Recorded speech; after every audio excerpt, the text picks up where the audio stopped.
اعوذ باللہ من الشیطان الرجیم بسم اللہ الرحمن الرحیم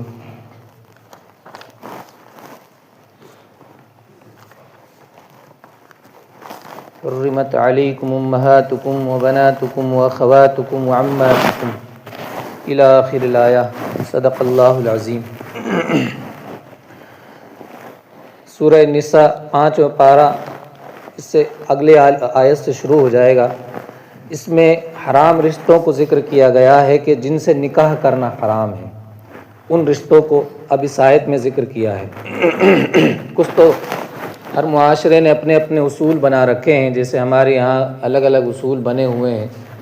گوت وغیرہ دیکھتے ہیں۔ اسلام میں ان تمام چیزوں کا کوئی تصور نہیں ہے، تو حرام رشتے اس میں ذکر کر دیے ہیں۔ اس کے علاوہ جتنے ہوں گے، یعنی جن سے نکاح کرنا حرام ہے، وہ اس میں ذکر کر دیے ہیں۔ اس کے علاوہ جو بھی ہوں گے ان سے نکاح کرنا جائز ہوگا، یا حدیث میں کسی چیز کی حرمت آ گئی ہو تو الگ بات ہے۔ وہ کن سے نکاح کرنا حرام ہے؟ اللہ فرماتا ہے حرمت علیکم امہاتکم، تمہاری ماؤں سے نکاح کرنا حرام ہے۔ اب ماں میں ماں بھی آ جاتی ہے، دادی یعنی اوپر تک، دادی نانی وغیرہ، اس طرح سے یہ مائیں۔ وبناتکم، اور تمہاری بیٹیاں، یعنی بیٹیوں میں پوتیاں، بیٹی بھی سگی اور پھر پوتیاں وغیرہ، پھر اسی طرح سے رشتے۔ واخواتکم، اور تمہاری بہنیں، یعنی سگی بہنیں، باپ کی طرف سے ہو یا ماں کی طرف سے ہو، یعنی ماں باپ کا اس میں شامل ہو، اس میں وہ بہنیں۔ وعماتکم، اور تمہاری پھوپھیاں بھی تمہارے لیے حرام ہیں، ان پھوپھیوں سے نکاح کرنا حرام ہے۔ وخالاتکم، اور خالائیں، یعنی ماں کی بہن جس کو موسی کہا جاتا ہے ہمارے بھاشا میں۔ وبنات الاخی، اور بھائی کی لڑکی یعنی بھتیجی۔ وبنات الاختی، اور بھانجیاں، یعنی بھتیجی اور بھانجیوں سے بھی نکاح کرنا حرام ہے۔ وامہاتکم اللاتی ارضعنکم، اور وہ تمہاری وہ مائیں جنہوں نے تمہیں دودھ پلایا ہو، یعنی کسی کا اگر دودھ پی لیا تو اس کو دودھ والی ماں کہہ دیتے ہیں، دودھ شریک ماں کہہ سکتے ہیں، تو وہ ماں بھی حرام ہو جاتی ہے جس کا دودھ پیا ہو کسی نے۔ وَأَخْوَاتُكُم مِّنَ الرَّضَاعَةِ، اور دودھ شریک بہن، یعنی کسی نے عورت کا دودھ پیا، پھر اس کی جو لڑکی ہوگی اس کی دودھ شریک بہن کہلائے گی۔ کس ماں کے علاوہ کسی اور کا دودھ پیا ہو مثلا کسی نے، تو اس کی دودھ شریک بہن ہو گئی وہ، تو وہ بھی، اس سے بھی نکاح کرنا حرام ہے۔ وَأُمَّهَاتُ نِسَائِكُمْ، اور تمہاری عورتوں کی مائیں، یعنی ساس وغیرہ جو ساس ہوتی ہیں، اس سے نکاح کرنا حرام ہے۔ وَرَبَائِبُكُمُ اللَّاتِي فِي حُجُورِكُم مِّن نِّسَائِكُمُ اللَّاتِي دَخَلْتُم بِهِنَّ، اور ربیبہ کہتے ہیں اس کو کہ کسی شخص کا کسی عورت سے نکاح ہوا اور اس کے ساتھ کوئی لڑکی آئی ہے، یعنی پہلے دوسرے کسی شوہر سے لڑکی ہو تو اس کو ربیبہ کہتے ہیں، اس سے بھی نکاح کرنا حرام ہے جس عورت کے ساتھ تمہارا دخول ہو گیا ہو، یعنی ہم بستری ہو گئی ہو، تو ایسی عورت کی لڑکی وہ ربیبہ کہلائے گی، اس سے بھی نکاح حرام ہے۔ فَإِن لَّمْ تَكُونُوا دَخَلْتُم بِهِنَّ فَلَا جُنَاحَ عَلَيْكُمْ، بہرحال۔ وَحَلَائِلُ أَبْنَائِكُمُ الَّذِينَ مِنْ أَصْلَابِكُمْ، اور تمہارے جو سلبی بیٹے ہیں، یعنی خاص جو بیٹے ہیں تمہارے، ان کی جو بیویاں ہیں، یعنی بہو جس کو کہا جاتا ہے، بیٹوں کی بیویاں، ان سے بھی نکاح حرام ہے۔ وَأَن تَجْمَعُوا بَيْنَ الْأُخْتَيْنِ إِلَّا مَا قَدْ سَلَفَ، اور یہ کہ تم دو بہنوں کو ایک ساتھ نکاح ملاؤ، یعنی کسی کا نکاح ہو گیا ہے، پھر اس کی سالی سے اس وقت تک نکاح نہیں ہو سکتا ہے جب تک وہ نکاح میں موجود ہے، یعنی دو بہنیں اکٹھی کرنا یہ بھی حرام ہے۔ وَالْمُحْصَنَاتُ مِنَ النِّسَاءِ، اسی طرح عورتوں میں سے وہ جو شادی شدہ ہیں، یعنی جو شادی شدہ عورت ہوتی ہے اس وقت تک نکاح نہیں کر سکتی جب تک اس کی شادی اس سے باقی ہے، طلاق ہونے کے بعد دوسرا اس سے نکاح ہو سکتا ہے، لیکن کسی کا طلاق نہیں ہوا ہے یا کسی کے شوہر کا انتقال نہیں ہوا ہے اور وہ شادی شدہ ہے تو اس سے بھی نکاح حرام ہوگا۔ تو یہ نکاح والے رشتے اللہ تبارک و تعالیٰ نے جن سے نکاح کرنا حرام ہے وہ گنا دیے ہیں۔ اس کے علاوہ جتنے بھی ہوں گے، یا حدیث میں کسی رشتے کا منع آ گیا ہے، مثلا حدیث میں آ گیا ہے کہ جس سے شادی ہو گئی ہے اس کی بھانجی سے نکاح کرنا، یا اس طرح سے یہ بھی نکاح کرنا اس سے بھی حرام ہوگا۔ بہرحال تو نکاح جن سے حرام ہوتا ہے وہ اس میں گنا دیے ہیں، اس کے علاوہ عورتوں سے نکاح کرنا جائز ہوگا۔ آگے اللہ چند آیتوں کے بعد بیان فرماتا ہے یرید اللہ لیبین لکم، اللہ تعالیٰ چاہتا ہے کہ تمہارے لیے واضح کر دے باتوں کو اور تمہارے لیے ہدایت دیتے ان لوگوں کے طریقے کی جو تم سے پہلے گزر چکے ہیں۔ وَيَتُوبَ عَلَيْكُمْ، اور تمہاری توبہ کو قبول فرما دے۔ اللہ علیم و حکیم ہے، جاننے والا ہے، حکمت والا ہے۔ اسی طرح کچھ آیت بعد اللہ نے بیان فرمایا یا ایھا الذین آمنوا لا تأکلوا اموالکم بینکم بالباطل، اے ایمان والو ایک دوسرے کے مال کو باطل طریقے سے نہ کھاؤ، یعنی دھوکہ دھڑی کر کے ایک دوسرے کے مال کو نہ کھاؤ، جیسا کہ ہمارے یہاں ہو رہا ہے کہ دھوکہ دھڑی کر کے کھاتے ہیں، لوٹ ماری کر رکھی ہے، فون وغیرہ پر بلیک میلنگ کر کے وغیرہ وغیرہ، یہ تمام چیزیں حرام کام ہے، یعنی اس طرح سے مال نہ کھاؤ۔ الا ان تکون تجارتا عن تراض منکم، ہاں یہ ہے کہ آپس کی جو رضامندی سے تجارت ہو وہ طریقہ تمہارے لیے جائز ہے، یعنی تجارت کر کے کھاؤ، حلال طریقے سے کھاؤ۔ ولا تقتلوا انفسکم، اور ایک دوسرے کو قتل بھی نہ کرو، اور جو ایسا کرے گا تو اس نے بہت بڑا گناہ کا کام کیا ہے، ظلم کا کام کیا ہے، اللہ تعالیٰ اس کی سزا دے گا۔ اسی طرح فرمائے ان تجتنبوا کبائر ما تنہون عنہ نکفر عنکم سیئاتکم، اگر تم بڑے بڑے گناہوں سے بچتے رہو گے جن سے اللہ تبارک و تعالیٰ نے منع فرمایا ہے، تو اللہ تعالیٰ تمہارے چھوٹے گناہوں کو معاف فرما دے گا اور تمہیں اچھی جگہ میں داخل فرمائے گا، یعنی جنت عطا فرمائے گا۔ اسی طرح اللہ تبارک و تعالیٰ نے ایک دوسرے پر لوگوں میں فضیلت دی ہے، کسی کو رنگ کا اچھا بنایا ہے، کسی کو قد کاٹ کا اچھا بنایا ہے، تو یہ تمام چیزیں اللہ تعالیٰ کی طرف سے ہے۔ تبھی انسان کو ایک دوسرے سے اس میں حسد نہیں ہونا چاہیے کہ اللہ تعالیٰ نے اس کو اس طرح سے دے دی ہے، بلکہ اپنے آپ کو دیکھنا چاہیے کہ اللہ نے مجھے کتنی نعمتیں دی ہیں۔ اللہ اسی کو بیان فرما رہا وَلَا تَتَمَنَّوْا مَا فَضَّلَ اللَّهُ بِهِ بَعْضَكُمْ عَلَىٰ بَعْضٍ، ایک دوسرے پر جو اللہ تعالیٰ نے تمہیں فضیلت دی ہے اس کی تمنا نہ کرو، جس طرح اللہ تبارک و تعالیٰ نے تمہیں بنایا ہے اس پر اللہ کا شکر ادا کرو۔ لِلرِّجَالِ نَصِيبٌ مِّمَّا اكْتَسَبُوا، انسان مرد کے لیے وہی ہے کہ جو اس نے کمائی کی ہے، یعنی جو بھی وہ اعمال کرے گا اللہ تعالیٰ اس کی بدلہ دے گا، اور عورتیں جو اعمال کریں گی اللہ تعالیٰ ان کو بھی اس کا بدلہ دے گا۔ وَاسْأَلُوا اللَّهَ مِنْ فَضْلِهِ، اللہ تعالیٰ سے اس کے فضل کو مانگو، یعنی اللہ تعالیٰ سے کچھ مانگنا ہے تو اس کے فضل کو تلاش کرو، اللہ تعالیٰ ہر چیز کا جاننے والا ہے۔ ایک آیت بعد اللہ نے بیان فرمایا الرجال قوامون علی النساء بما فضل اللہ بعضهم علی بعض وبما انفقوا من اموالهم، گھریلو جو معاملات ہوتے ہیں گھر کے، اس میں اس کے تعلق سے اللہ بیان فرما رہا ہے کہ اس میں عورتوں پر مرد حاکم کی حیثیت رکھتے ہیں، یعنی عورتوں پر مرد حاکم ہیں گھر کے اعتبار سے، جو گھر کے ذمہ داری ہوتی ہے اس میں، اس وجہ سے کہ اللہ تعالیٰ نے اس کو فضیلت دی ہے، ایک دوسرے کو فضیلت دی ہے ایک دوسرے پر، اور اس وجہ سے بھی کہ وہ اپنے مالوں کو خرچ کرتا ہے، یعنی مرد کی ذمہ داری ہوتی ہے کہ مال خرچ کرنا، یہ عورت کا جو بھی خرچہ ہوتا ہے وہ مرد کے ذمہ ہوتا ہے، تو اس لیے وہ حاکم کی حیثیت رکھتا ہے۔ تو نیک عورتیں وہ ہیں کہ جو فرما برداری کرنے والی ہیں اور حفاظت کرنے والی ہے غیر حاضری میں اس کی، جس کی اللہ تعالیٰ نے حفاظت کا حکم دیا ہے۔ واللاتی تخافون نشوزہن، اور اگر تمہیں اپنی عورتوں سے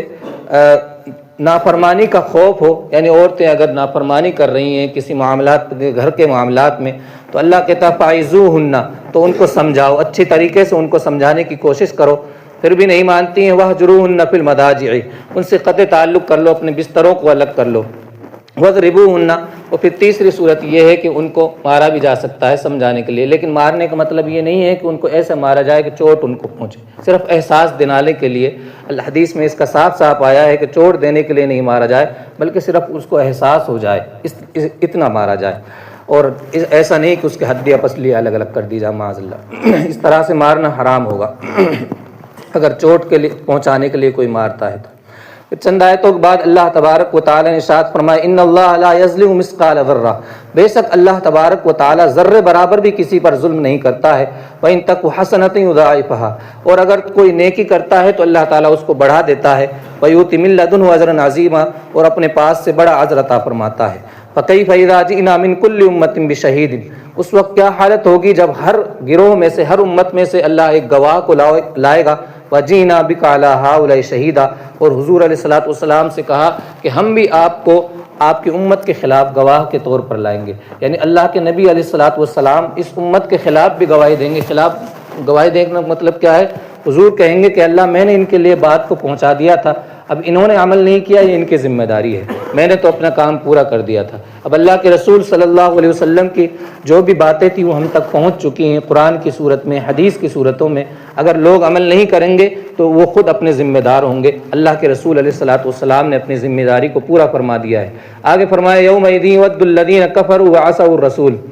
اس دن یعنی قیامت کے دن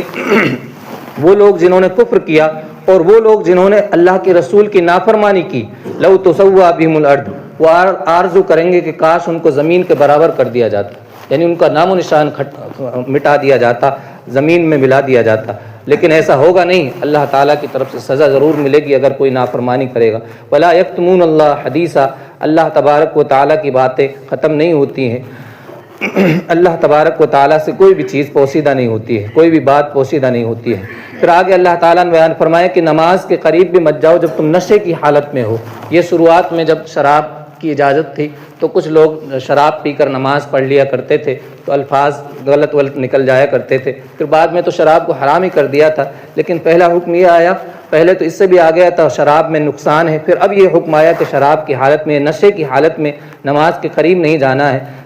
ایسے ہو جاؤ جب تک کہ تم جان لو کہ تم کیا کہہ رہے ہو۔ ولا جنوباً، اور نہ ہی ناپاکی کی حالت میں، یعنی ناپاکی کی حالت میں بھی نماز میں نہیں جانا ہے، حتیٰ تغتسلوا، یہاں تک کہ تم غسل کر لو، پاک ہو جاؤ، الا عابری سبیل، ہاں کوئی راستے میں ہو، کوئی مجبوری ہو تو ایک الگ صورت ہے۔ اور پھر اللہ نے بیان فرمایا اگر تم مریض ہو یا سفر پر ہو، او جاء احد منکم من الغائط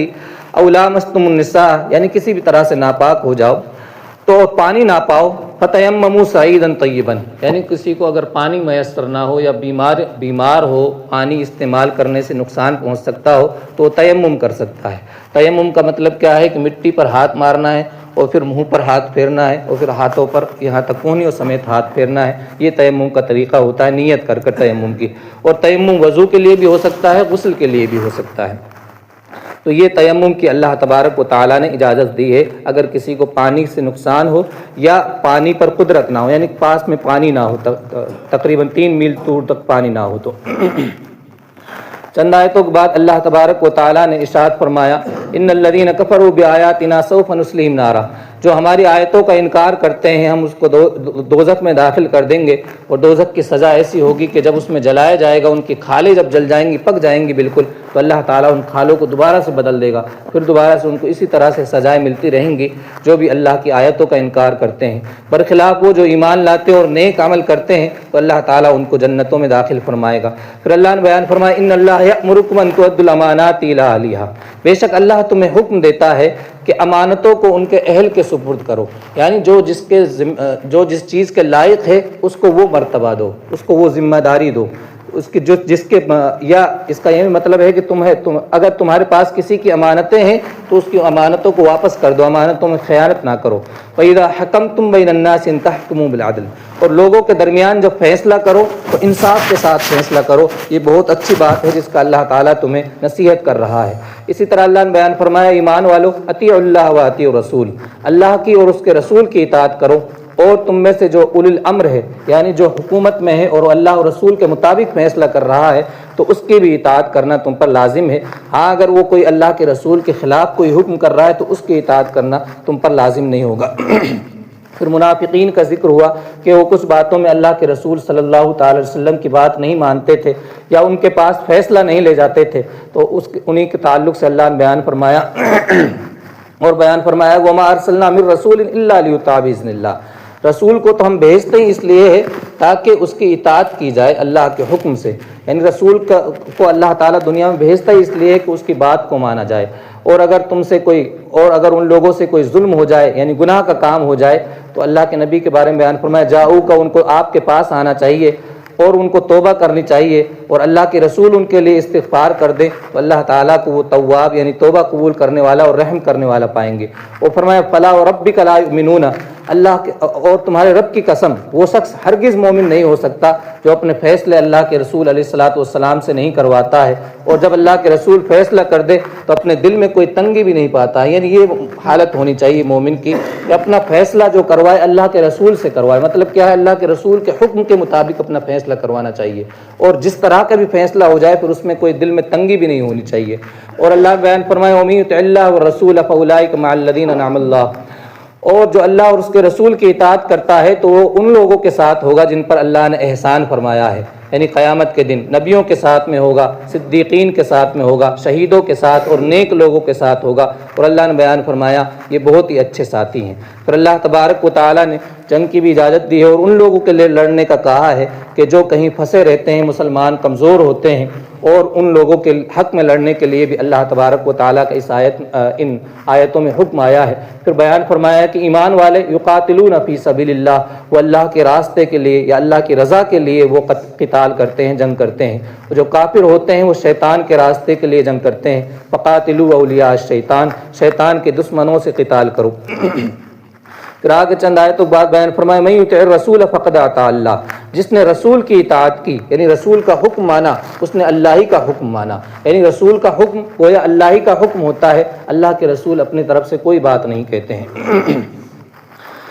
آگے لاسٹ آیت اور دیکھ لو، وَإِذَا حَيِّيتُم بِتَحِيَّةٍ فَحَيُّوا بِأَحْسَنَ مِنْهَا أَوْ رُدُّوهَا إِنَّ اللَّهَ كَانَ عَلَى كُلِّ شَيْءٍ حَسِيبًا۔ اللہ فرماتا ہے جب تمہیں کوئی دعا دے یعنی سلام کرے تو اس سے اچھے طریقے سے تم سلام کرو۔ وَإِذَا حَيِّيتُم بِتَحِيَّةٍ فَحَيُّوا، یعنی تم بھی اس سے اچھے طریقے سے سلام کرو، جواب میں اچھا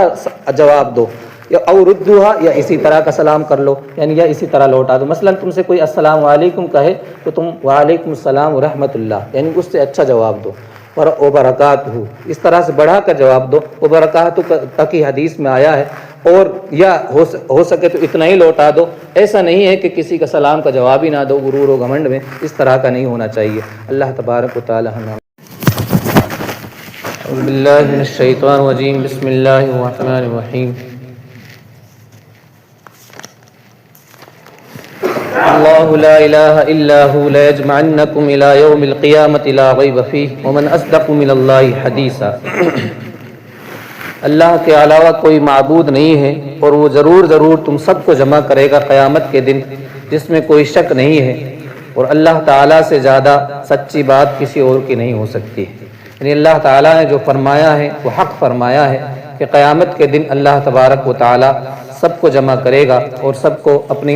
اپنے اعمال کا حساب دینا پڑے گا۔ اس کے بعد اللہ تبارک و تعالیٰ نے منافقین کا بھی ذکر کیا ہے کہ منافقین کے بارے میں مسلمانوں کے دو گروہ ہوئے، اور پھر ان کے بعد میں اللہ تعالیٰ نے ایک آیت بیان فرمائی وَمَا كَانَ لِمُؤْمِنٍ أَن يَقْتُلَ مُؤْمِنًا إِلَّا خَطَأً، کہ مومنوں کے لیے مناسب نہیں ہے کہ وہ کسی مومن کو قتل کرے مگر غلطی سے کوئی قتل ہو جائے تو پھر اس کی بھی سزا اللہ تبارک و تعالیٰ نے مقرر فرما دی ہے۔ اگر کسی کو کوئی غلطی سے مار دے، غلطی سے مارنے کا مطلب یہ ہے کہ آج کل یہ مثال لے سکتے ہیں کہ کسی کا ایکسیڈنٹ سے اگر کسی کو مار دے کسی مومن کو، یہ اسلامی حکومت میں یہ قانون ہے، صرف قرآن میں آیا ہے تو اس لیے میں بتا رہا ہوں، یہ اسلامی حکومت میں یہ قانون ہوگا کہ اس کو دیت دینی پڑے گی مومن کے گھر والوں کو، جو قتل ہوا ہے اس کے گھر والوں کو۔ دیت کا مطلب ہے کم سے کم 100 اونٹ، یعنی ان کے قیمت 100 اونٹ کی قیمت ان کو دینی پڑے گی، اور یہ اللہ یہ کہ وہ گھر والے اس کو معاف کر دے تو ایک الگ بات ہے، وہ معاف بھی کر سکتے ہیں۔ اور دوسرا غلام ایک آزاد کرنا پڑے گا، آج کل غلام ہے نہیں ہے تو اللہ تعالیٰ نے بیان فرمایا وہ نہ پائے فمن لم یجد فصیام شہرین متتابعین، تو اس کو لگاتار 2 مہینے کے روزے رکھنے پڑیں گے۔ تو اللہ تعالیٰ نے اتنی سخت سزا مقرر کی ہے، اس کی یوں سمجھ لیجئے، اس لیے کہ تاکہ انسان احتیاط کرے، ایسے ہی نہ اپنی زندگی کو لاوبالی پن میں گزارے۔ کسی کو قتل کرنے میں بہت زیادہ احتیاط ہونی چاہیے کہ اگر کسی غلطی بھی کرے، یعنی ایسی غلطی ہی نہ کرے، وہ ایسے کوئی موقع نہ چھوڑے کہ جس سے غلطی ہو سکے۔ اگر غلطی بھی ہو جائے تو یہ سزا اللہ تعالیٰ نے سخت سزا مقرر کی ہے۔ اور جو جان بوجھ کر کسی انسان کو قتل کر دیتا ہے، مومن کو قتل کر دیتا ہے، تو اللہ بیان فرماتا ہے فَجَزَاؤُهُ جَهَنَّمُ خَالِدًا فِيهَا، اس کی جزا جہنم ہے اور اس میں ہمیشہ وہ رہے گا، یعنی لمبے عمر تک اس میں رہے گا۔ وَغَضِبَ اللَّهُ عَلَيْهِ، اور اللہ کا اس پر غضب ہے اور اس پر لعنت ہے۔ پھر ایک آیت اللہ نے بیان فرمایا یا ایھا الذین آمنوا اذا ضربتم فی سبیل اللہ فتبینوا ولا تقولوا لمن القى الیکم السلام لست مؤمنا۔ یہ ویسے تو جنگ کے معاملات میں ہے کہ جب بھی تم سفر کرو جنگ وغیرہ کے لیے یا عام حالات میں بھی تو خوب تحقیق کر لیا کرو، کسی کو ایسا نہیں ہے کہ بغیر تحقیق کے ہی مطلب کسی کو قتل کر دے۔ جنگ کے بارے میں ہے کہ کوئی مسلمان ہے اس کی خوب تحقیق کر لیا کرو۔ ہوا یہ تھا کہ ایک موقع پر ایسا ہو گیا تھا، ایک صحابی سے وہ جنگ میں تھے تو کسی نے جو سامنے جس سے جنگ ہو رہی تھی تو اس نے کلمہ پڑھ دیا اس کے سامنے، پھر بھی اس نے اس کو قتل کر دیا۔ اس نے سوچا کہ اپنی جان بچانے کے لیے کلمہ پڑھ رہا ہے، تو اللہ تعالیٰ نے کہا کہ اگر کوئی کلمہ پڑھ رہا ہے نا تو اس کو یہ نہ کہو کہ یہ مسلمان نہیں ہے، یعنی تمہارے سامنے اگر کوئی سلام پیش کر رہا ہے، اسلام کو پیش کر رہا ہے، تو اس کو یہ نہیں کہنا ہے کہ مسلمان نہیں، یعنی کسی مسلمان کو کافر نہیں کہنا ہے۔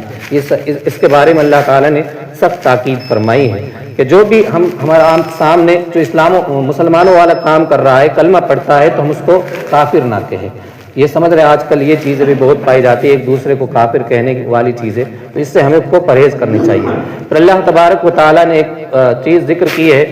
کہ اس زمانے میں اللہ کے نبی علیہ الصلوۃ والسلام جب مکہ سے آئے تھے مدینہ، تو ہجرت فرض کر دی تھی اللہ تعالیٰ نے، یعنی مکہ کو چھوڑنا، مدینہ میں آنا یہ فرض تھا۔ اب جن لوگوں نے جان بوجھ کر نہیں کی تو انہوں نے کیا حرام کام کیا، اور اس کے بارے میں اللہ کہہ رہا ہے کہ جس پر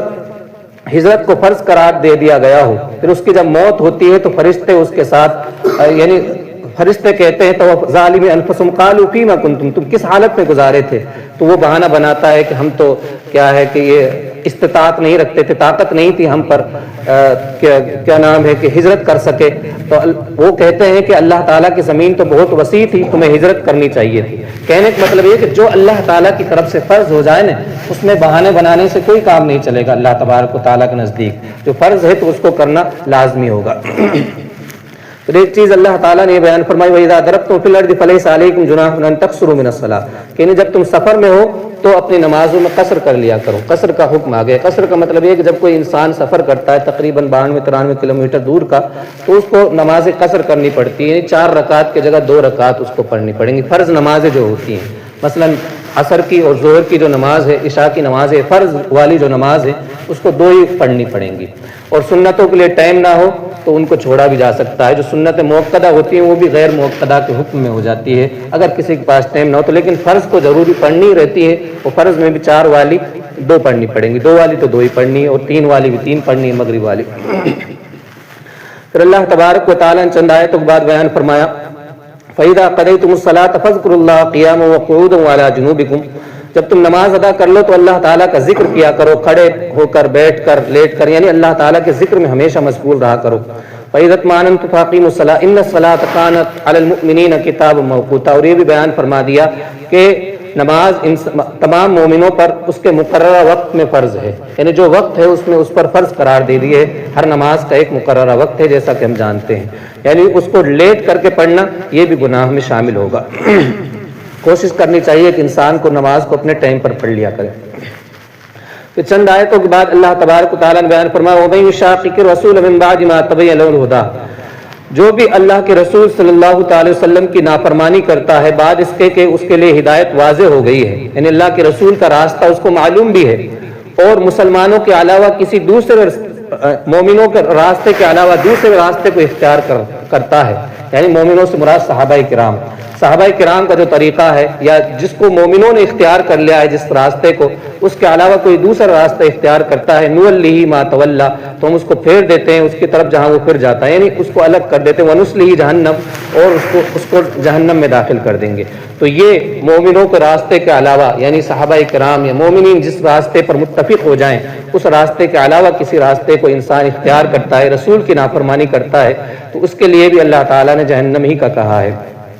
پھر اسی طرح فرمایا، ان اللہ لا یغفر ان یشرک بہ ویغفر ما دون ذلک لمن یشاء، اللہ تعالیٰ شرک کو معاف نہیں کرتا ہے، شرک کے علاوہ جو بھی گناہ ہے اس کو اللہ تعالیٰ آخرت میں چاہے گا تو معاف کر دے گا، وہ بھی اللہ کی مرضی پر ہے، وہ چاہے گا تو معاف کر دے گا۔ لیکن اگر کوئی شرک کی حالت میں مرا ہے، مثلا اللہ تعالیٰ کے علاوہ کسی اور کی پوجا کرتا تھا، اللہ تعالیٰ کے علاوہ کسی اور سے دعائیں مانگا کرتا تھا، تو یا جتنے بھی شرک کی جو صورتیں ہیں، تو اس گناہ کو اللہ تعالیٰ آخرت میں کبھی بھی معاف نہیں کرے گا، یعنی کفر کی حالت میں جو بھی مرتا ہے۔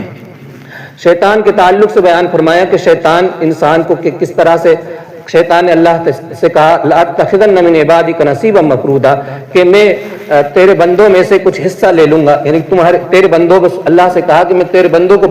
بہکانے کی کوشش کروں گا، وَلَأُمَنِّيَنَّهُمْ، اور ان کو آرزویں دلاؤں گا، لمبی لمبی امیدیں ان کو دلاؤں گا، وَلَآمُرَنَّهُمْ فَلْيُبَتِّكُنَّ آذَانَ الْأَنْعَامِ وَلَآمُرَنَّهُمْ فَلْيُغَيِّرُنَّ خَلْقَ اللَّهِ، اور میں انہیں حکم دوں گا کہ وہ جانوروں کے کان کاٹیں، یعنی ان کی رسموں میں ان کو لگا دوں گا، اور میں ان کو حکم دوں گا کہ وہ اللہ تعالیٰ کی مخلوق کو بدلیں، یعنی یہ تمام شیطان کہہ رہا ہے کہ میں ایسے ایسے کام کرواؤں گا۔ ایک تو امیدیں دلوا کے، شیطان نے کہا کہ امیدیں دلواؤں گا، انسان بھی امیدیں لگائے رکھتا ہے یعنی لمبی لمبی امیدیں لگاتا ہے انسان، یہ سب شیطان کی طرف سے آتی ہے۔ اسی طرح یہ بھی بیجا امید ہوتی ہے کہ انسان عمل نہ کرے اور سوچے کہ اللہ مجھے ایسے ہی معاف کر دے گا، یہ شیطان کی طرف سے یہ امیدیں ہوتی ہے۔ پھر اس میں اہم بات یہ بھی ہے کہ اللہ تعالیٰ کی مخلوق کو بدلنے کا میں ان کو حکم دوں گا۔ ہوتا کیا ہے، انسان لڑکیوں والا طریقہ اختیار کرتا ہے یا لڑکیاں لڑکوں والا طریقہ اختیار کرتی ہیں، یعنی لباس وغیرہ۔ اسی طرح آج کل ایک وہ بھی ٹیکنالوجی آ گئی ہے سائنس میں کہ اپنی جینڈر کو انسان چینج کر دیتا ہے، مرد عورت بن جاتا ہے، عورت مرد بن جاتی ہے۔ یہ تمام شیطان کے حکم ہیں۔ اللہ تعالیٰ یہ شیطان نے اللہ سے کہا ہے کہ میں ان کو یہ حکم دوں گا اس طرح کام کرنے کا۔ وہ آپ دیکھ رہے ہیں کہ کتنا شیطان کے چنگل میں لوگ پھنستے چلے جا رہے ہیں۔ پھر چند آیتوں کے بعد اللہ تبارک و تعالیٰ نے ارشاد فرمایا ومن احسن دینا ممن اسلم وجهه للہ وهو محسن واتبع ملت ابراہیم حنیفا۔ دین کے اعتبار سے سب سے اچھا وہ ہے کہ جس نے اپنے چہرے کو اللہ تعالیٰ کے لیے جھکا دیا، یعنی جو اپنے آپ کو اللہ کے سپرد کر دیتا ہے اور وہ نیک کام کرنے والا ہے، اور جس نے حضرت ابراہیم علیہ السلام کے طریقے کو اپنایا ہے، ملت ابراہیم کو اپنایا ہے، یعنی جس پر حضور علیہ الصلوۃ والسلام کو بھیجا گیا تھا وہ ملت ابراہیم ہی تھا۔ پھر چند آیتوں کے بعد اللہ نے بیان فرمایا وَلِلَّهِ مَا فِي السَّمَاوَاتِ وَمَا فِي الْأَرْضِ وَكَفَىٰ بِاللَّهِ وَكِيلًا، اللہ ہی کے لیے ہے جو آسمانوں میں ہے اور جو زمین میں ہے، اور اللہ ہی وکیل کافی ہے۔ إِن يَشَأْ يُذْهِبْكُمْ أَيُّهَا النَّاسُ وَيَأْتِ بِآخَرِينَ۔ یہ بہت اہم بات ہے کہ اللہ نے بیان فرمایا اگر وہ چاہے تو تمام لوگوں کو لے جائے اور اس کی جگہ دوسرے لوگوں کو لے آئے، یعنی اللہ تعالیٰ یہ بھی قدرت رکھتا ہے۔ تم کس غرور و گھمنڈ میں ہو، اللہ تعالیٰ کی نافرمانی کر رہے ہو، اللہ چاہے تو تمہیں ختم کر کے دوسرے لوگوں کو لے آئے، تو اللہ تبارک و تعالیٰ کی یہ قدرت ہے۔ لیکن اللہ تعالیٰ انسان کو ایسے ہی ختم نہیں کرتا ہے، موقع دیتا ہے اس کو کہ وہ نیک اعمال پر آ جائے۔ اسی طرح بیان فرمایا یا ایھا الذین آمنوا کونوا قوامین بالقسط شہداء للہ، اے ایمان والو انصاف کے لیے کھڑے ہو جاؤ اللہ کے گواہ بن کر، ولو علی انفسکم وبالوالدین والاقربین، اگرچہ وہ تمہارے خلاف ہی کیوں نہ ہو، تمہارے ماں باپ کے خلاف ہی کیوں نہ ہو، تمہارے رشتہ داروں کے خلاف ہی کیوں نہ ہو، یعنی انصاف کے لیے قائم ہونا ہے، تمہیں انصاف کی طرف جانا ہے، سچ کیا ہے، صحیح کیا ہے، اس کی طرف جانا ہے، چاہے تمہارے خلاف ہی کیوں نہ ہو، تمہارے چاہے قریبی رشتہ داروں کے خلاف ہی کیوں نہ ہو، تمہارے والدین کے خلاف ہی کیوں نہ ہو۔ ایسا نہ ہو کہ تم غلط بات کے لیے تم ان کے لیے کھڑے ہو جاؤ، صحیح بات کے لیے اپنے آپ کے بھی خلاف کھڑے ہو جانا چاہیے انسان کو۔ پھر اسی طرح اللہ نے بیان فرمایا یا ایھا الذین آمنوا آمنوا باللہ ورسولہ، اے ایمان والو اللہ پر ایمان لاؤ، یعنی جو صرف ظاہری ایمان کافی نہیں ہے بلکہ اللہ پر دل سے ایمان لاؤ، اور اس کے رسول پر بھی ایمان لاؤ، اس کی کتابوں پر ایمان لاؤ جو اللہ نے نازل کی اپنے رسول پر، اس کتاب پر بھی ایمان لاؤ، اور جو پہلے جتنی کتابیں نازل ہوئی ہے ان پر بھی ایمان لانا ہے۔ اور اللہ نے بیان فرمایا وَمَن یکفر باللہ، جو بھی اللہ کا انکار کرتا ہے، اللہ پر ایمان نہیں لاتا ہے، اللہ کے فرشتوں کو پر ایمان نہیں لاتا ہے، کتابوں کو نہیں مانتا ہے، رسولوں کو نہیں مانتا ہے، آخرت کو نہیں مانتا ہے، یا ان میں سے کسی ایک کا بھی انکار کر دیتا ہے تو وہ دور کی گمراہی میں پڑ جاتا ہے، یعنی وہ بہت دور گمراہی میں مبتلا ہو جاتا ہے۔ تو تمام ایمانیات کو ماننا، کہنے کا مطلب یہ ہے کہ جتنے بھی ایمان کی چیزیں ہیں سب کو ماننا ضروری ہے، اور کسی ایک کا بھی کوئی انکار کر دے گا تو انسان کفر میں مبتلا ہو جائے گا۔ پھر اللہ تبارک و تعالیٰ نے بیان فرمایا وَقَدْ نَزَّلَ عَلَيْكُمْ فِي الْكِتَابِ أَنْ إِذَا سَمِعْتُمْ آيَاتِ اللَّهِ يُكْفَرُ بِهَا وَيُسْتَهْزَأُ بِهَا فَلَا تَقْعُدُوا مَعَهُمْ حَتَّى يَخُوضُوا فِي حَدِيثٍ غَيْرِهِ۔ اس آیت کا مفہوم یہ ہے کہ اگر کسی جگہ پر ایسا معاملہ ہو کہ جہاں اللہ تبارک و تعالیٰ کی آیتوں کا انکار کیا جا رہا ہو یا اللہ تعالیٰ کی آیتوں کا مذاق بنایا جا رہا ہو، جہاں شریعت کا مذاق بنایا جا رہا ہو، اللہ کہہ رہا فَلَا تَقْعُدُوا مَعَهُمْ، ان کے ساتھ تمہیں بیٹھنا بھی نہیں ہے، یعنی ایسے لوگوں کی تم صحبت کو اختیار نہ کرو، ایسے لوگوں کے پاس نہ بیٹھو جو شریعت کا مذاق بنانے والے ہیں۔ ہاں ان کے پاس جانا ہے سمجھانے کے لیے تو تب جاؤ جب وہ ایسی باتوں میں مبتلا نہ ہو۔ پھر اللہ تعالیٰ نے آخر میں اس بارے میں منافقین کا ذکر فرمایا کہ منافقین دوہرا رویہ اختیار کرتے ہیں، اگر کافروں کی طرف ان کو فائدہ ہوتا ہے تو وہ کافروں کے ساتھ ہو جاتے ہیں، اور مسلمانوں کی طرف فائدہ ہوتا ہے تو مسلمانوں کی طرف ہو جاتے ہیں۔ تو ایسے طریقے کو ہمیں نہیں اختیار کرنا چاہیے، انسان کو کامل مومن ہونا چاہیے چاہے کیسے ہی حالات ہو۔ اور ان کے بارے میں بیان فرمایا ان المنافقین یخادعون اللہ وهو خادعهم، منافقین اللہ کو دھوکہ دینا چاہتے ہیں حالانکہ اللہ ان کو دھوکے میں مبتلا کیے ہوئے ہیں۔ اللہ کو دھوکہ دینا چاہتے ہیں مطلب کیا ہے، وہ لوگوں کو